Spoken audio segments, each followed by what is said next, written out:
La saison 2023 de Formule 1 est officiellement terminée. Et aujourd'hui les amis, je suis extrêmement heureux de vous retrouver pour le plus gros projet de l'histoire de la chaîne. Une série que j'ai intitulée 20 pilotes en 20 jours. Le concept est simple, pendant les 20 prochains jours, à 18h, on va analyser et débriefer la saison de chaque pilote. Oui, même des pilotes complètement oubliés comme Kevin Magnussen, avec 3 grands axes de développement. Nos attentes d'avant-saison, leur bilan en 2023 et leur futur en 2024. Alors vous allez me dire, pourquoi est-ce que tu fais ça ? Parce que contrairement à ce que beaucoup pensent, la saison ne se résume pas à 19 victoires de Max Verstappen, parce que l'hymne néerlandais doit arrêter de résonner dans vos têtes, parce que eux aussi méritent d'être mis en avant. Mon objectif, c'est de montrer que la Formule 1 n'est pas seulement un sport surdominé par une seule écurie. Derrière ces 20 pilotes, il y a 20 histoires et 20 saisons différentes, et on va toutes les analyser ensemble. Disclaimer, certaines vidéos ont été préparées avant que la saison ne finisse. Pour tout vous avouer, je pars en vacances très loin de chez moi, pendant un peu plus de 2 semaines, histoire de recharger les batteries et d'arriver en pleine forme pour le début de l'année 2024. Donc j'ai dû en tourner 6 ou 7 avant la fin de saison, mais ça n'a pas une grande influence sur mon propos. Dernière chose, cette série trouve son inspiration dans les vidéos de Trash Talk, chaîne de NBA de grande qualité qui analyse en profondeur les 30 franchises avant que la saison ne commence. Mon format est très différent du leur, mais ils m'ont clairement inspiré à produire ces 20 vidéos.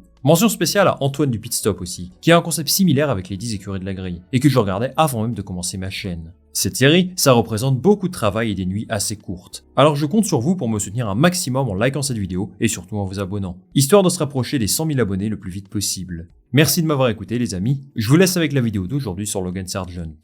Si vous voulez mon avis, Logan Sargeant ne doit pas être très fier de sa feuille de stats cette saison.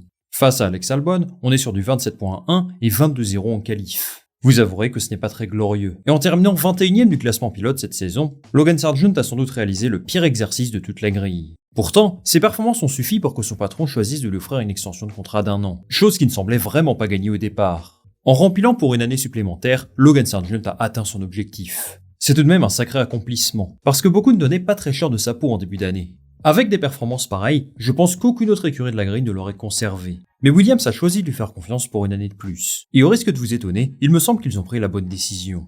Alors qu'est-ce qui justifie la prolongation de contrat de Logan Sargeant ? Est-ce un choix par défaut, ou alors la meilleure option d'un point de vue économique, ou tout simplement une décision sportive logique ? C'est ce qu'on va voir ensemble dans ce premier épisode de 20 pilotes en 20 jours, on est parti. Commençons d'abord par parler des attentes qui entouraient Logan Sargeant avant que la saison ne démarre. On va partir d'un constat très simple. Logan Sargeant est arrivé en Formule 1 trop tôt. Je tiens exactement le même discours depuis 1 an, et ça ce n'est pas que mon opinion personnelle. C'est également ce que dit James Vowles, le patron de Williams, qui je le rappelle, n'a pas choisi de le promouvoir en Formule 1. C'est l'ancienne direction qui a pris cette décision, et à l'époque, ça me semblait un petit peu précipité. En 2022, il termine 4ème du championnat de Formule 2, et donc meilleur rookie. C'est un bon résultat, mais quand on voit que les 3 derniers champions de F2 ne sont pas montés en Formule 1 directement, eh bien on pouvait clairement contester la légitimité de Sargeant. Après, les résultats en Formule 2 ne disent pas toujours la vérité. Par exemple, Liam Lawson n'a pas fait beaucoup mieux que lui en 2022, mais il a été très bon chez AlphaTauri cette année. Si Logan Sargeant a été promu en Formule 1, c'est pour 3 raisons. Son niveau, parce que c'est un bon pilote, son potentiel marketing, parce qu'il est américain, et son appartenance à la famille Williams, qui offre énormément d'opportunités aux pilotes de son académie. Tout ça pour dire que mes attentes autour de Sargeant étaient somme toute assez basses en début de saison. Et malheureusement pour lui, les statistiques font très mal. Il a le pire bilan de la grille en qualification, il est le pilote qui a causé le plus de dégâts à son écurie, et le seul point qu'il a marqué, c'est grâce à un double abandon venu de nulle part. Je pourrais vous sortir 50 stats qui vont en sa défaveur, mais bon, on n'est pas là pour l'enfoncer non plus. Ce qui ne joue pas en sa faveur, c'est que la Williams était loin d'être la pire voiture de la grille. La Haas, l'Alfa Romeo, et même l'AlphaTauri étaient je pense un cran en dessous. Les résultats d'Alex Albon avec 7 monoplaces sont excellents, mais ils sont certainement sublimés par le manque de performance de Sargeant. Ceci étant dit, même si les résultats de Logan Sargeant ont été globalement décevants, je pense que sa prolongation était la meilleure décision possible, et je vais vous expliquer pourquoi. Première chose, il a connu une vraie progression cette saison. Entre le Grand Prix de Bahreïn et celui d'Abu Dhabi, l'écart avec Albon s'est réduit. Je vous le disais en introduction, d'entrée de jeu, le staff de Williams savait que Logan Sargeant n'était pas encore prêt pour la Formule 1. Ils ont donc établi des objectifs très précis. L'un d'entre eux, c'était de se rapprocher du rythme en course d'Alex Albon. Alors je ne suis pas dans les confidences de l'écurie Williams, mais j'imagine qu'ils lui ont donné des temps références à atteindre chaque week-end.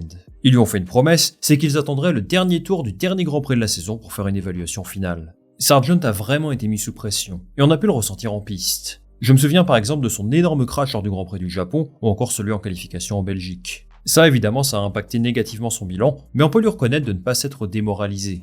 Il y a eu un vrai déclic à partir du Grand Prix d'Austin. D'abord, il fait une course plutôt correcte, mais je pense que ce point décroché de manière un petit peu inespérée lui a donné un vrai boost de motivation. Et ça s'en est ressenti sur les Grands Prix suivants. Je pense surtout au Grand Prix de Las Vegas, où il fait vraiment un super week-end. Mais malheureusement, sa monoplace ne pouvait pas jouer les points le dimanche. Il fait un très bon Grand Prix à Interlagos aussi, et ce que je retiens au final, c'est qu'il s'est grandement amélioré. En fait, il était en quelque sorte encore en formation cette saison. En tout cas, j'ai l'impression que c'est comme ça que Williams le voit, et c'est l'une des raisons qui explique sa prolongation de contrat. Deuxième chose, Sargent a bénéficié d'un contexte très favorable. Et oui, parce que la concurrence pour son siège était assez faible finalement. On sait qu'il y a eu des discussions avec Felipe Drugovich, mais visiblement ils ont décidé de ne pas aller sur cette option. On a également parlé de Théo Pourchaire, mais vu ses liens avec Sauber ça semblait compliqué, Mick Schumacher n'a jamais semblé être un candidat sérieux, et Frédéric Vesti ne les a pas non plus convaincus. Je rappelle que les 20 pilotes qui ont terminé la saison ont tous prolongé l'aventure avec leurs écuries respectives, donc il n'y avait pas vraiment d'opportunité sur le marché. Pour faire simple, Williams avait le choix entre un nouveau rookie et Logan Sargent.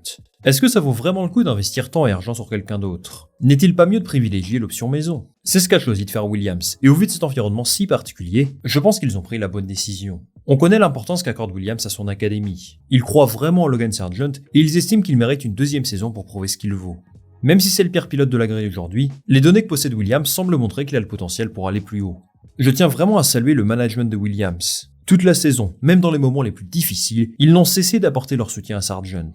Franchement, ça fait du bien de voir ça, et c'est un vrai vent de fraîcheur par rapport à la stratégie de recrutement d'autres écuries. Dans un univers aussi rapide que la Formule 1, Williams a choisi de laisser le temps à Sargent de progresser, et moi personnellement c'est un style de management qui me parle. Conserver Logan Sargent était donc le choix le plus cohérent pour Williams. C'est un choix audacieux, risqué, mais personnellement je suis heureux de voir qu'il aura une deuxième chance. Pour Sargent, tous les regards sont désormais tournés vers 2024, et il va sans dire qu'il aura une pression monumentale. Si Williams a choisi de conserver Sargent, c'est parce qu'il y a peu d'opportunités sur le marché et qu'ils ne veulent pas se risquer à prendre un nouveau rookie. Un rookie ça maîtrise moins bien la voiture, ça a tendance à se cracher plus souvent, et donc Sargent devra en quelque sorte aller à l'encontre de ça. Conserver Sargent, c'est également faire un choix financier, mais peut-être pas celui auquel vous pensez. L'expérience accumulée doit lui permettre de connaître moins d'accidents, et donc de faire perdre moins d'argent à son écurie. Ça va être un critère fondamental pour sa progression. Il doit impérativement arrêter ses crashs à répétition, pour prouver à son écurie qu'ils ont fait le bon choix. Pour honorer cette confiance de Williams, Logan Sargent doit s'améliorer sur plusieurs points qui me semblent évidents. Premièrement, ses performances en qualification. 22-0 face à Albon, ce n'est pas possible. Même si Albon est performant dans cet exercice, il ne peut pas se faire exploser de la sorte pour sa deuxième saison en F1. Deuxième chose, il devra marquer plus de points. Forcément, ça va dépendre du développement de sa monoplace, mais il y a des motifs d'espoir. Williams a arrêté le développement de sa voiture à partir du Grand Prix du Canada, pour se concentrer sur la saison 2024. C'est un choix particulièrement osé, mais vu qu'il ne pouvait pas viser mieux que P7 au constructeur de toute façon, c'était sans doute la meilleure chose à faire. En théorie, la voiture de Williams devrait donc être meilleure en 2024. Ils auront besoin d'un deuxième pilote compétitif pour pourquoi pas viser le milieu de tableau. Avec de la confiance et une année d'expérience dans les gants, Sargent devra impérativement améliorer son bilan comptable. S'il affiche le même niveau qu'en cette fin de saison et que la monoplace fonctionne bien, je pense qu'il a tout à fait moyen de marquer de gros points. Pour conserver sa place en Formule 1, Logan Sargent devra faire beaucoup mieux. Il est aujourd'hui considéré comme le pire pilote de la grille, et la situation contractuelle de ses collègues pourra le mettre dans une situation délicate. Je rappelle qu'en 2024, les 3/4 de la grille quasiment seront en fin de contrat. C'est absolument énorme, et ça devrait animer la silly season.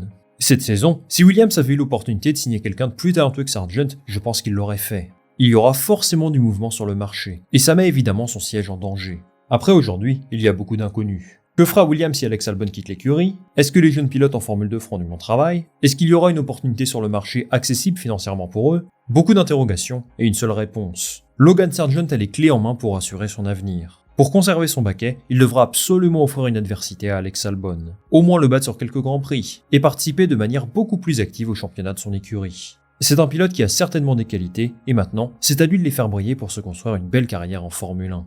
C'est fini pour cette vidéo les amis, merci beaucoup de l'avoir regardé. Dites-moi en commentaire si vous pensez que la prolongation de Logan Sargent est méritée, si vous auriez choisi un autre pilote ou non, moi je lirai tous vos commentaires attentivement. Si cette vidéo vous a plu, pensez à la liker, à la partager autour de vous, et bien sûr à vous abonner. Ça va m'offrir énormément de soutien pour les 20 jours à venir qui vont être très chargés. On va se retrouver dès demain pour un nouvel épisode de cette série de 20 pilotes en 20 jours. Salut, à la prochaine!